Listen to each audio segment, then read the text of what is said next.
يا قومنا أجيبوا داعي الله وآمنوا به يغفر لكم من ذنوبكم ويجركم من عذاب أليم. السلام عليكم ورحمة الله وبركاته. الحمد لله الذي وكفى وصلى الله على حبيب المصطفى أهل الصدق والوفاء. أشهد أن لا إله إلا الله وحده لا شريك له وأشهد أن محمدا عبده ورسوله وحبيبه وصفيه وخليله. اللهم صل وسلم وبارك على أفضل الأنبياء والمرسلين نبينا محمد وعلى آله وصحبه أجمعين. رضينا بالله ربا وبالإسلام دينا وبمحمد صلى الله عليه وسلم نبيا ورسولا. Bapak Ibu jamaah perhadirin sekalian yang saya hormati dan yang saya banggakan, pertama-tama marilah kita bersyukur kepada Allah dengan mengucapkan alhamdulillahirabbil alamin atas limpahan rahmat dan curahan nikmat yang luar biasa yang Allah limpahkan kepada kita sehingga kita bisa melaksanakan aktivitas dan rutinitas harian kita. Mudah-mudahan kita terus diberikan kekuatan, kesehatan, dan mudah-mudahan kita senantiasa dijauhkan dari berbagai macam wabah dan musibah.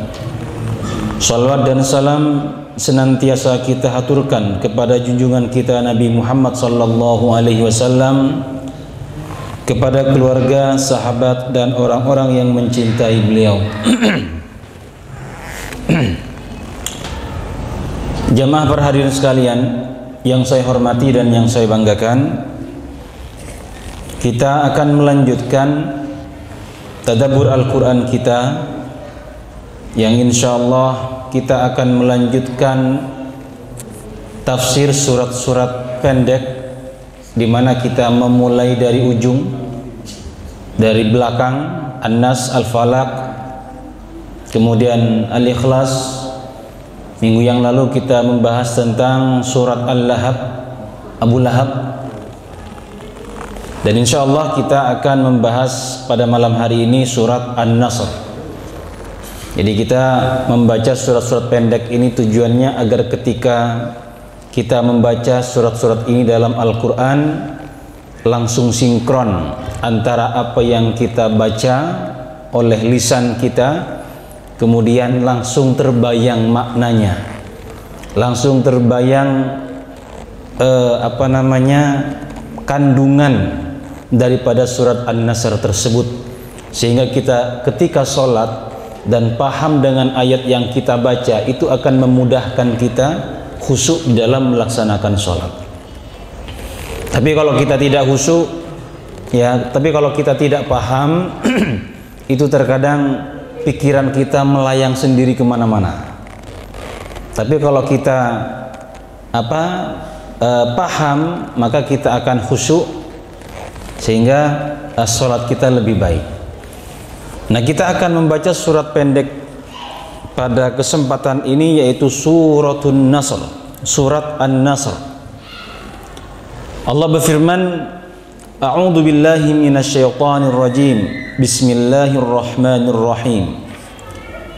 Idza jaa nasrullahi wal fath wa ra'aitan nasa yadkhuluna fi dinillahi afwaja. Fasabbih bihamdi rabbika wastaghfirhu innahu kana tawwaba. Ayat surat ini terdiri cuma 3 ayat. Insyaallah Bapak Ibu semua sudah hafal. Adik-adik saja yang di pojok itu hafal ya insyaallah ya. Anak-anak kecil itu insyaallah hafal. Surat An-Nasr diambil dari salah satu kata yang terdapat dalam ayat tersebut, yaitu pada ayat pertama. Idza jaa nasrullah. An-Nasr, nasrun itu dari kata nasara yansuru, nasran. Nasara itu artinya menolong, An-nasr artinya pertolongan atau al-aunu.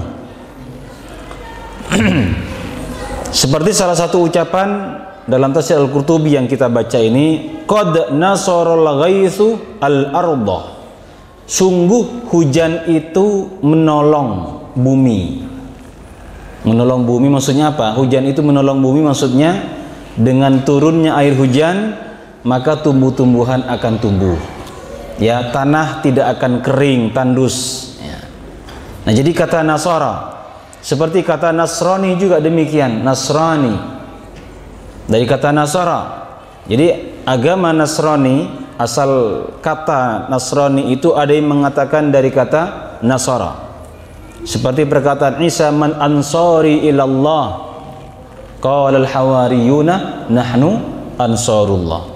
Walaupun juga ada yang mengatakan ahli sejarah bahwa Nasrani itu berasal dari kata Nazaret, sebuah daerah yang terletak di Palestina, tempat kelahiran Nabi Isa alaihissalam. Nasrani. Nah, Bapak Ibu hadirin yang saya hormati, yang saya muliakan, surat ini turun, surat ini termasuk surat Madaniyah.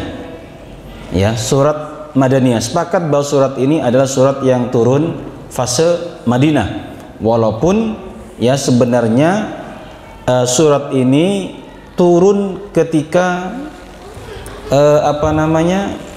ketika Nabi SAW itu sedang melaksanakan haji wada. Ya, juga berdekatan dengan al-yaum akmaltu lakum, itu juga turun ketika itu. Kita akan memahami maknanya. Idza jaa nasrullahi wal fath, apabila datang nasrullah, pertolongan Allah, wal fath, dan kemenangan. Apabila datang pertolongan dari Allah dan kemenangan. Jadi ayat ini termasuk ayat yang terakhir. Nanti di akhir saya akan jelaskan kapan tepatnya ayat ini turun. Maksudnya dari ayat ini turun dengan wafatnya Nabi, nanti saya akan jelaskan. Jadi ayat ini, surat ini termasuk akhir-akhir daripada surat yang turun kepada Nabi Muhammad SAW menjelang wafatnya beliau. Ya, karena itu ayat ini mengatakan idza jaa nasrullah, apabila datang pertolongan Allah dan hari kemenangan. Nah, dan hari kemenangan. Ada juga yang mengatakan bahwa ayat ini atau surat ini surat wada, surat taudi', maksudnya surat perpisahan. Ya, karena ini berada di penghujung kehidupan Nabi Muhammad sallallahu alaihi wasallam. Apabila datang pertolongan Allah Subhanahu wa taala dan hari kemenangan.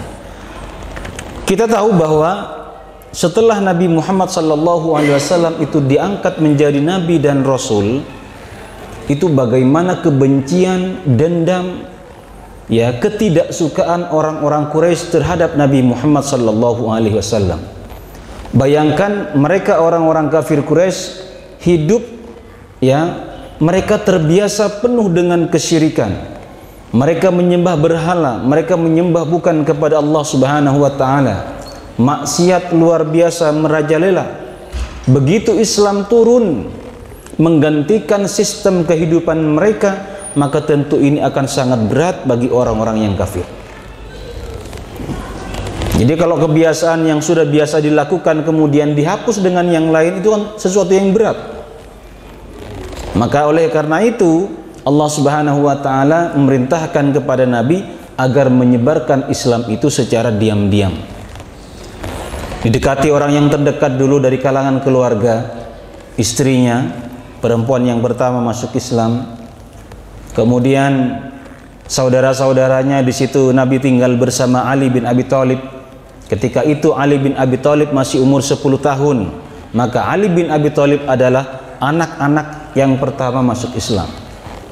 Dari golongan anak-anak, Ali bin Abi Thalib adalah yang pertama masuk Islam. Jadi umur Nabi 40 tahun, Ali masih umur 10 tahun. Ya. Kemudian di kalangan sahabat, Abu Bakar, Ya, kemudian sahabat-sahabat yang lain, teman-temannya yang lain, sahabat dekatnya, Umar belum. Kemudian di kalangan budak, ya, dan seterusnya.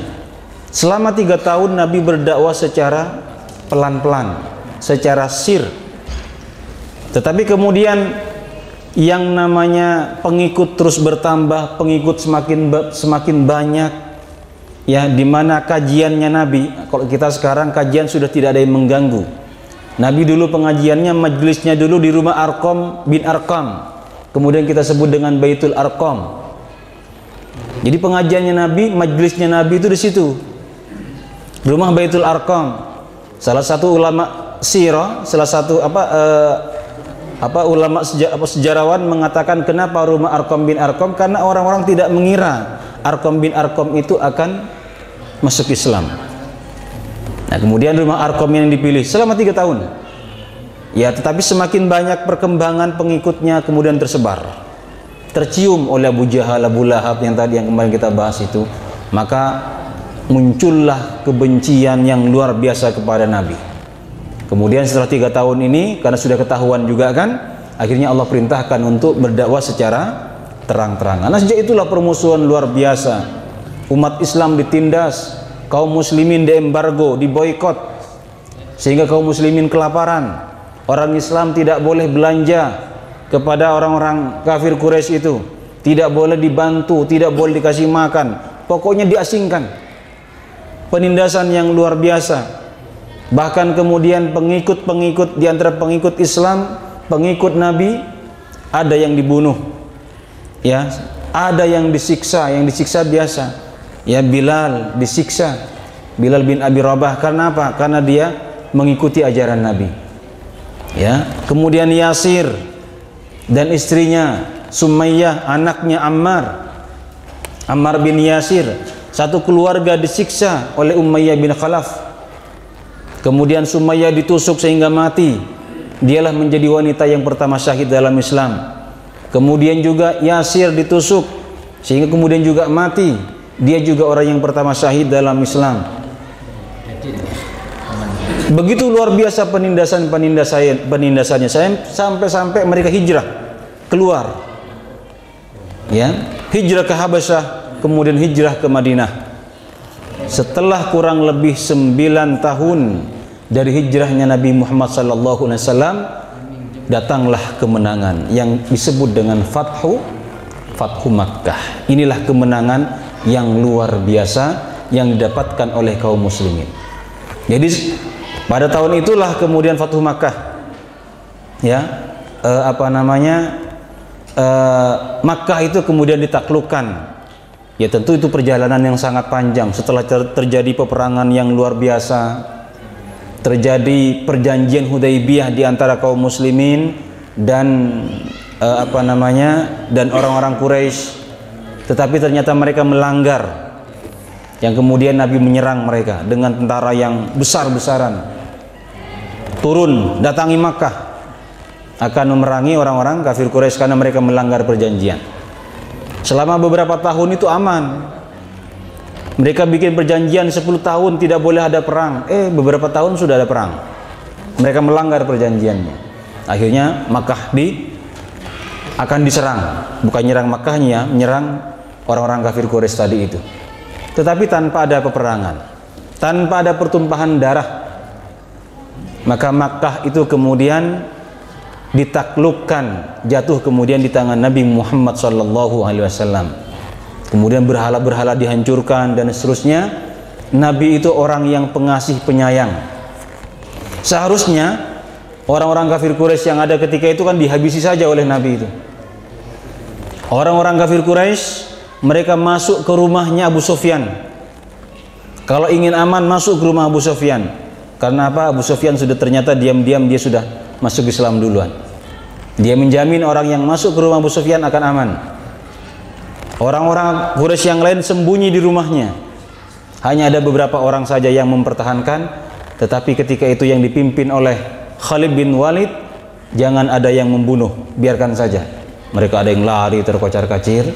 Setelah keadaan aman, nyaman, Nabi panggil mereka, "Hai orang-orang Quraisy, berkumpul semuanya." Ini Makkah sudah jatuh di tangan Nabi. Orang-orang Quraisy dipanggil, keluarlah kalian, keluar. Mereka semuanya keluar. Terjadilah di situ Nabi berceramah, menyampaikan kepada mereka inti dari ceramahnya yang agak panjang. Nabi mengatakan, kalian sekarang bebas. Bebas di situ maksudnya kalau kalian masih beragama dengan agama kalian, silahkan. Kalau kalian ingin ikut dengan agama kami, silahkan. Itu kebebasan yang luar biasa yang diberikan oleh Nabi Muhammad SAW. Setelah Makkah ditaklukkan, Nabi kemudian tidak memaksa semuanya harus Islam, tidak. Nabi tidak memerangi mereka, tidak membunuh mereka. Kalau tidak masuk Islam kemudian dibunuh misalkan, tidak. Tetapi Nabi memberikan kebebasan, silahkan. Tetapi dengan sikap Nabi yang ramah begitu, itu justru kemudian memikat hati orang-orang kafir Quraisy untuk apa? Untuk ikut dengan Nabi Muhammad SAW, yang kemudian mereka tanpa dipaksa, tanpa disuruh, kemudian apa? Mereka masuk Islam. Maka dijelaskan dalam ayat berikutnya itu, ya, dijelaskan dalam ayat selanjutnya, wa ra'aitanna sayadkhuluna fi dinillahi afwaja. Maka apa? Dan engkau melihat orang-orang masuk ke dalam Islam berbondong-bondong. Ya, jadi Allah memberikan kemenangan kepada Nabi Muhammad, kemudian memberikan kemenangan berupa menaklukkan Makkah, dan manusia ketika itu, orang-orang ketika itu, manusia ketika itu berbondong-bondong masuk Islam tanpa ada paksaan. Ini kan satu kemenangan yang luar biasa, Bapak Ibu. Setelah berapa tahun? Ya, 10 tahun, 13 tahun di Makkah, kemudian sampai Fatu Makkah, ya kurang lebih sekitar tahun 9 Hijriah, setelah hijrah itu, ya kurang lebih 20-an tahun, baru kemudian bisa apa? Makkah itu kembali di tangan kaum muslimin. Perjuangan yang tidak sebentar, 20-an tahun itu, ya, yang panjang, ya. Ya.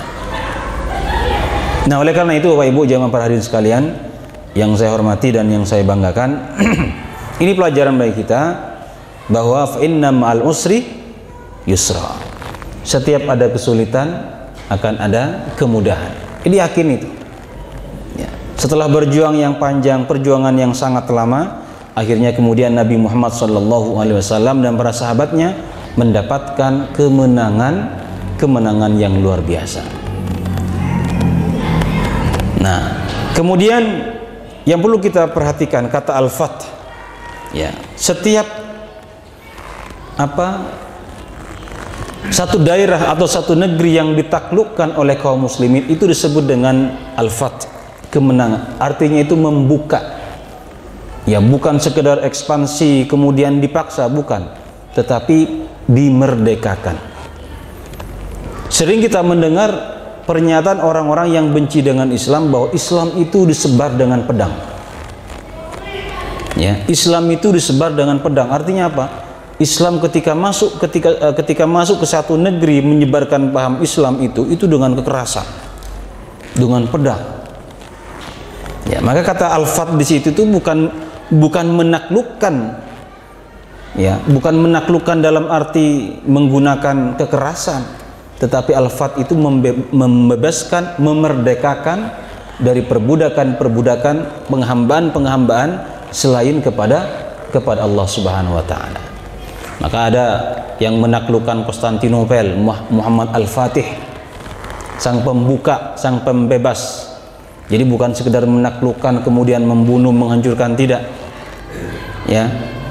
Islam datang misalkan ke Andalusia, Spanyol ketika itu juga bukan karena keinginan Islam yang datang terus masuk, tidak, tetapi karena ada panggilan mereka mengirim surat kepada penguasa Islam ketika itu untuk memberikan bantuan kepada mereka. Ya, jadi Islam, kalau dikatakan Islam disebarkan dengan pedang itu tidak benar. Ya, justru orang-orang agama-agama yang lain ini ketika itu misalkan ada di Syam, seperti Romawi ada di Syam. Dengan apa? Dengan peperangan juga. Jadi zaman dulu itu perang biasa. Ketika akan memasuki satu daerah, satu negeri itu dengan perang. Yang menjajah kita ini siapa? Belanda. Agamanya apa? Pernah tidak kita mendengar ada orang mengatakan bahwa agama tertentu itu disebarkan dengan pedang? Yang ada hanya Islam. Ya, yang sering kita dengar tuh Islam disebar dengan kekerasan, dengan pedang. Itulah media, Pak, luar biasa. Ya. Kemudian kita percaya, oh iya ya, Islam ini kok anarkis, Islam teroris. Itu mereka sendiri yang ngomong itu tidak sadar terkadang bagaimana agama mereka itu duduk di negeri tertentu. Ya. Jadi Islam itu mengedepankan kedamaian. Kalau bisa tidak terjadi pertumpahan darah, tidak usah dilakukan. Perang itu hanya jalan terakhir. Itu pun ketika diserang. Ya. Nah, wa ra'aitan nasa yadkhuluna fi dinillahi afwaja. Setelah Fathu Makkah, pembebasan Makkah, manusia ini berbondong-bondong masuk Islam. Imam Bukhari mengutip satu riwayat perkataan saya lupa namanya, Amr bin siapa tadi saya baca itu, bahwa ketika Nabi menyebarkan Islam, bani atau kabilah-kabilah di luar Makkah itu mereka ingin masuk Islam. Mereka percaya kepada Nabi Muhammad, tetapi mereka tidak langsung masuk Islam. Mereka hanya ingin melihat bagaimana Nabi itu bisa menguasai Makkah, bagaimana Nabi itu bisa merebut hati orang-orang Quraisy. Jadi orang di luar Makkah itu banyak ingin masuk Islam, tetapi menunggu dulu, menunggu momen. Ya, ayo masuk Islam yuk, entarlah gitu. Mereka sudah ada rasa iman sedikit, sudah ada kepada Nabi Muhammad, tetapi mereka menunggu momen, menunggu waktu yang tepat. Nah, begitu Nabi Muhammad nyata bisa menaklukkan Fathu Makkah, menaklukkan Makkah, baru kemudian orang-orang yang di pinggiran-pinggiran Makkah itu kemudian menyatakan masuk Islam. Sehingga tahun itu disebut dengan Amul Wufud, tahun-tahun utusan. Maksud tahun utusan itu dari bani ini, kabilah ini ngirim utusan bahwa bani ini telah masuk Islam. Suku ini misalkan datang kepada Nabi Muhammad, ya Rasulullah, kami dari suku ini mewakili suku ini, mewakili masyarakat kami, bahwa kami telah menyatakan diri kami masuk Islam. Ada lagi yang diutusan dari sini, ada yang dari Yaman. Ya, jadi berbondong-bondong masuk Islam. Jadi maksud orang-orang yang berbondong-bondong masuk Islam itu ya memang mereka walaupun tidak semua datang langsung kepada Nabi, tapi utusan-utusan mereka datang menghadap Nabi, menyatakan diri mereka, dan rakyat mereka, kalau dikatakan rakyat ya, dulu kan masih sistem mereka itu hidupnya bersuku-suku, berkabilah, di mana setiap kabilah, setiap suku hidup dengan sistem masing-masing. Jadi dulu Arab itu tidak punya kekuatan besar. Jadi suku ini, suku ini, suku ini, suku ini. Ya, di mana setiap suku punya sistem, punya aturan, dan mereka hidup dengan aturan masing-masing. Nah, begitu Islam datang, kesukuan itu dihilangkan. Maka tidak ada lagi suku ini, yang ada kita Islam, kita mukmin, Tuhan kita Allah, Nabi kita Rasulullah Muhammad. Ya, maka dibuang kesukuan itu. Maka Islam sekarang ini kalau masih kuat dengan kesukuannya karena suku ini, itu masih berarti kembali kepada zaman jahiliyah. Ya. Jadi Nabi itu menjaga sekali itu kesukuan itu. Jangan sampai ada timbul rasa kesukuan. Satu ketika terjadi pertengkaran kecil, oknum dari Muhajirin, oknum dari Ansor, antara orang Makkah dan orang Madinah nih.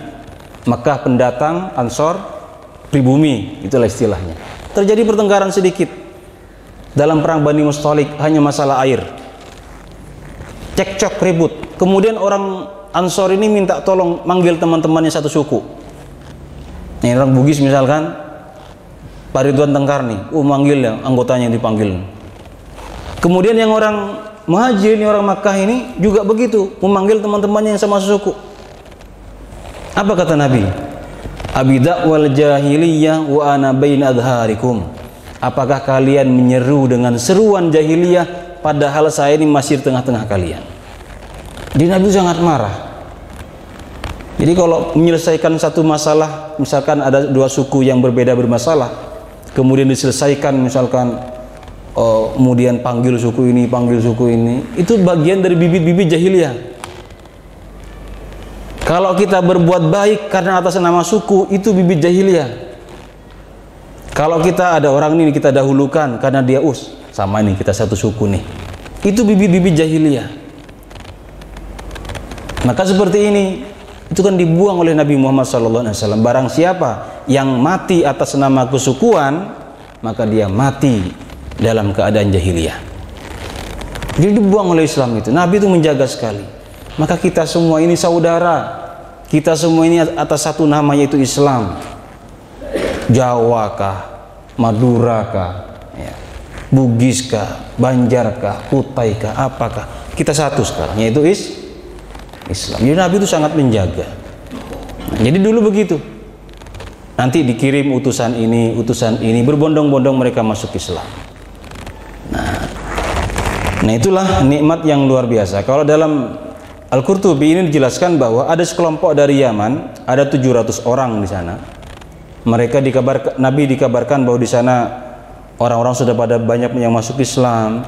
Kemudian azan disiarkan, kemudian membaca Quran, mereka saling bertahlil.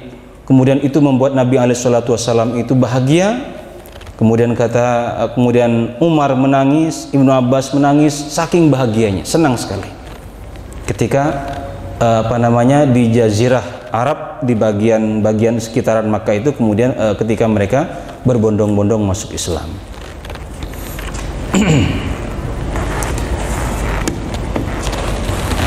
Fasabbih bihamdi rabbika wastaghfirhu innahu kana tawwaba. ومن لا يجب داعي الله فليس بمعجز في الأرض وليس له من دونه أولياء أولئك في ضلال